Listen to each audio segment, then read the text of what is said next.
Horas Manugut.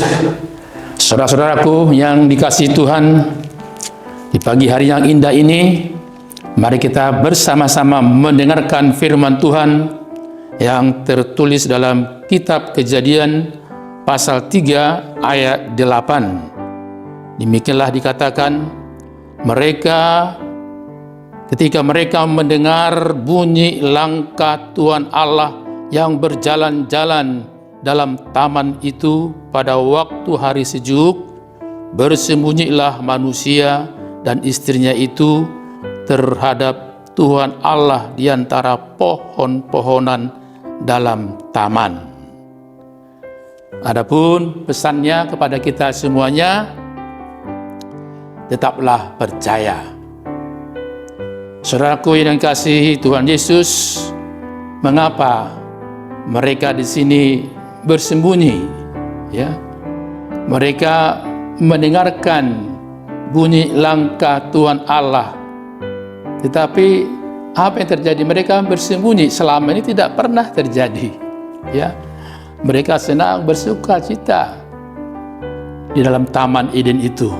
Mereka bebas makan buah-buah apa saja, diberi kemerdekaan. Ya, mereka bebas bersekutu. Ya, dengar-dengaran dengan suara Tuhan. Tapi kali ini terjadi perubahan. Ya, mereka mendengarkan bunyi langkah Tuhan Allah, mereka mendengar suara Tuhan, tapi yang terjadi mereka bersembunyi. Artinya apa itu? Penuh dengan ketakutan. Berarti ada apa-apanya dia. Nah, bersyukurlah karena firman yang kita baca tadi itu dalam konteks perikop dengan judul manusia jatuh ke dalam dosa. Jadi dosalah penyebabnya sehingga mereka bersembunyi. Ya, dosalah penyebabnya sehingga mereka hidup dalam ketakutan. Ya, sudah bisa kita bayangkan bagaimana itu ya. Ya, sebelumnya mereka bebas merdeka ke sana kemari, tapi kali ini terjadi perubahan besar. Dan itulah diingatkan kita oleh firman hari ini. Kita bersyukurlah, bahkan setiap kita bernapas terus bersyukur kepada Tuhan. Karena melalui kasih yang besar itu, sehingga setiap orang yang percaya kepadanya tidak binasa, melainkan beroleh hidup yang kekal. Dan inilah yang memerdekakan kita. Karena sebelumnya, ketika kita masih dibelenggu oleh dosa kematian, hasilnya sudah tahu ya, pasti kehancuran, kebinasaan. Tapi oleh kemurahan hati Tuhan, Dia mau datang ke dunia ini. Dengan cara apa? Firman menjadi manusia. Artinya apa?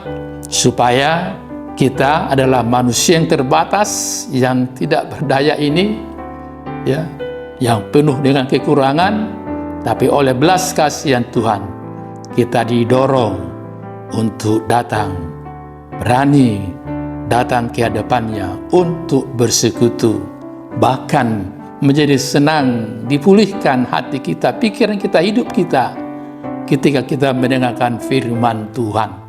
Itulah buahnya kalau kita bukan lagi tinggal diam di dalam dosa, tapi sudah berubah, tinggal diam dalam damai sejahtera Allah.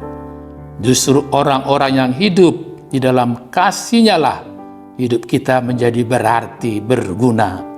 Tanpa kasih Tuhan, kita tidak ada apa-apanya. Karena itu bersyukurlah terus, mengucap syukur dalam segala hal, kata Paulus ya. Karena apa? Karena itulah menandakan bahwa kita sungguh-sungguh hidup oleh karena belas kasihan Tuhan. Sehingga kita terus-menerus ya rindu untuk senantiasa terdorong untuk memiliki hati yang benar, pikiran yang benar, dan juga perbuatan yang benar.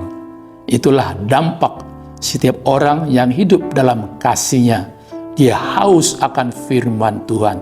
Dia rindu untuk senantiasa mau dengar-dengaran akan firman Tuhan.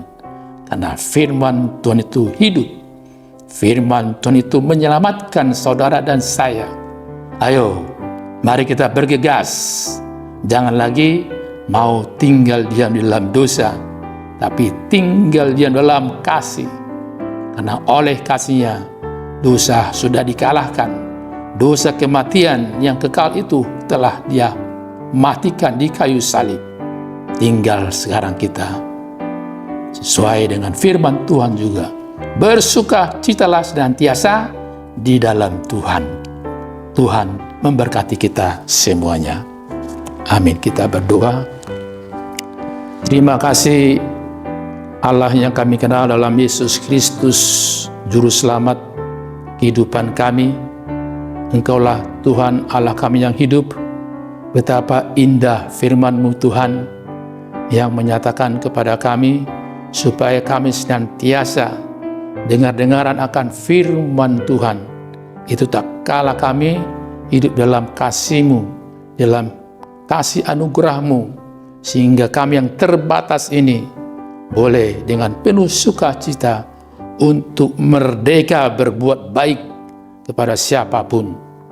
Karena itu Tuhan, biarlah firman-Mu ini senantiasa bertakhta dalam kehidupan kami, sehingga kami boleh mengimani segala peristiwa yang terjadi dalam kehidupan kami. Karena Tuhan tidak pernah membiarkan kami.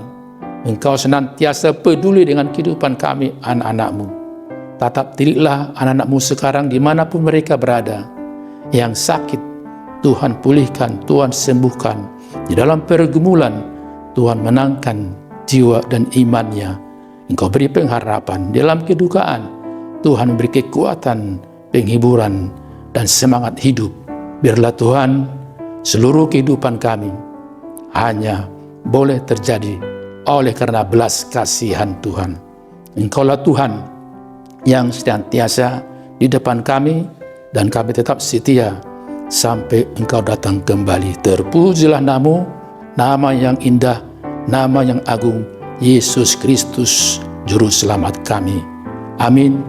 Anugerah dari Tuhan Yesus Kristus dan kasih Allah Bapa dan persekutuan Roh Kudus menyertai kamu. Amin.